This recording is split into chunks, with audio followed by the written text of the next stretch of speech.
peace and all good sisters and brothers, and welcome back here at Biyahe ni Bro. At nandito po kami ngayon ni Father Paul sa Banyorejo, isang napakahalagang lugar na kung saan ipinanganak si San Bonaventura, isang santong Franciscano. At ngayon ay bibigyan tayo ng kaunting informasyon ni Father Paul regarding Saint Bonaventure.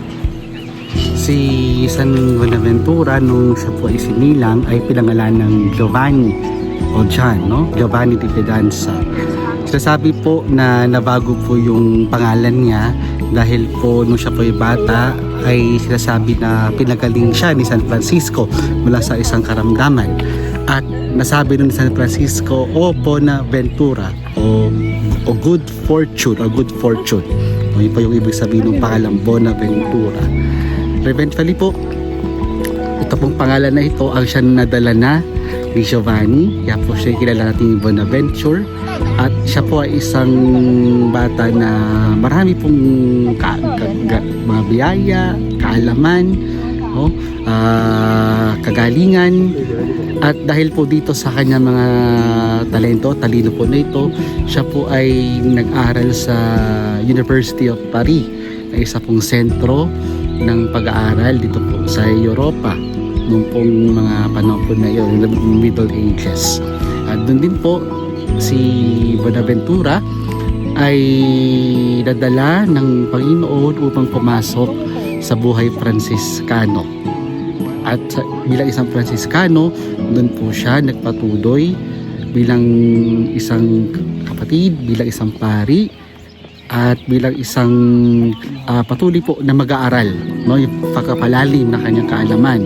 Nakusabay po natin, napakadami yung kanya naiambag sa larangan po ng filosofiya, ng teolohiya, at ganoon din po sa buhay spiritual, na masasalamin po sa maraming mga iniwan niyang mga isinulat.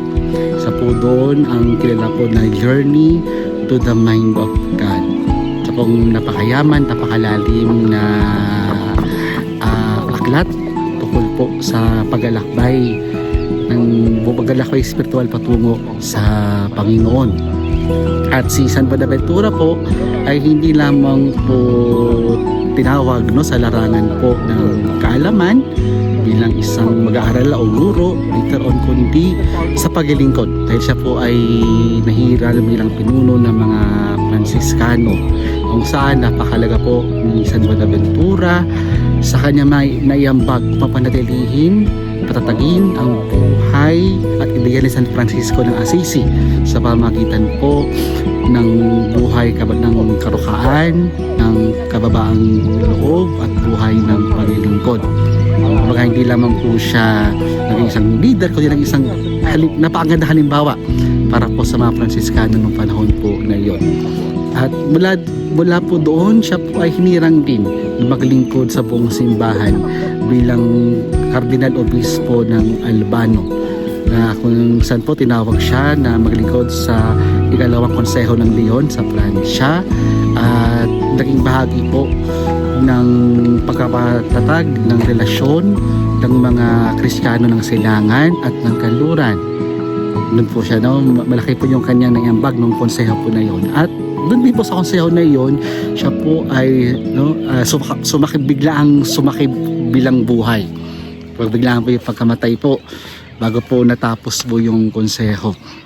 At bagamat po na bigla siyang pumanaw, ay napakarami at napakayaman po na kanya iniambag dahil po sa kanyang mga isinulat tungkol sa buhay spiritual, buhay pananampalataya, buhay Kristiyano, na tinumbasan din na kanyang buhay ng kabanalan, yung kababaang loob niya, paano niya sinabuhay yung buhay Franciscano, paano siya naging halimbawa para sa marami, the sanctity of his life.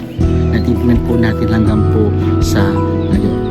At ito pong legacy po na ito ay patuloy po natin titignan dahil si San Bonaventura, bagamat kilala po siya, no, sa kanya pong kaalaman, katalinuhan, mahalaga na makita po natin siya bilang gabay din po natin.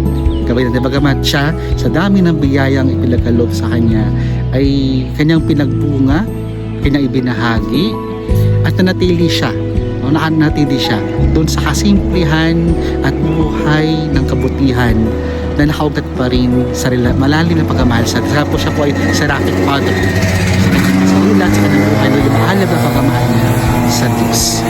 Ito pinagkapasalamat din natin ng presensya niya at nawa sa panalangin niya patuloy din po tayong lumago, no, sa tawag din po natin bilang mga Kristiyano sa landas ng kabanalan.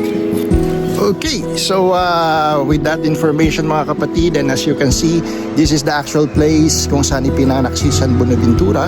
Ito ay nagbibigay sa atin ng pagpapatuto na the saints, there are not just images, there are not just pictures, they are real people, no? Na talagang nabuhay na banal, ano? So kung sila ay nagawa nila ito sa grasya ng Diyos, so why not we also in our present time could also live holy lives, no, if we will surrender our lives to God.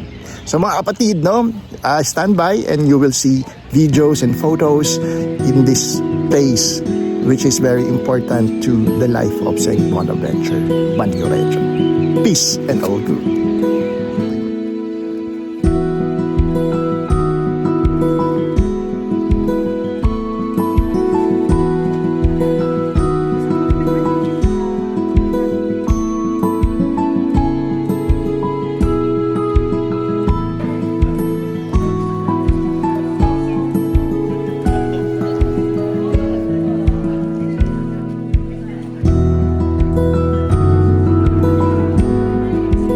Po ay kasama natin si Ate Jane at meron siyang sinasabi na isang description ng Banyorejo, ano, sa kasalukuyang panahon. So meron ka sinabing phrase kanina, ano nga iyon, Ate In Jane? Italian, una città che sta morendo.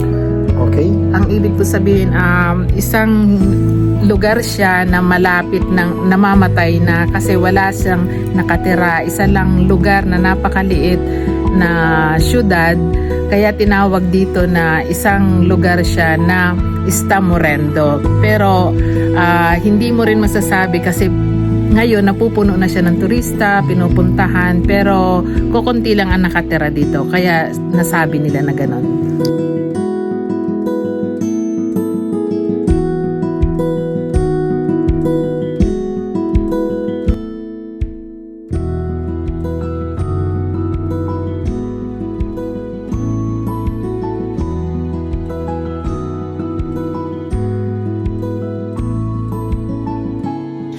Okay, so nandito na po tayo sa loob ng Banyorejo, no? So makikita po natin Casa di San Buenaventura. So dito po yung actual na location ng bahay ni San Buenaventura, but unfortunately during the earthquake po ay gumuho ang kanyang bahay, ang kanilang bahay, at ito na lang pong kanchelo o yung gate yung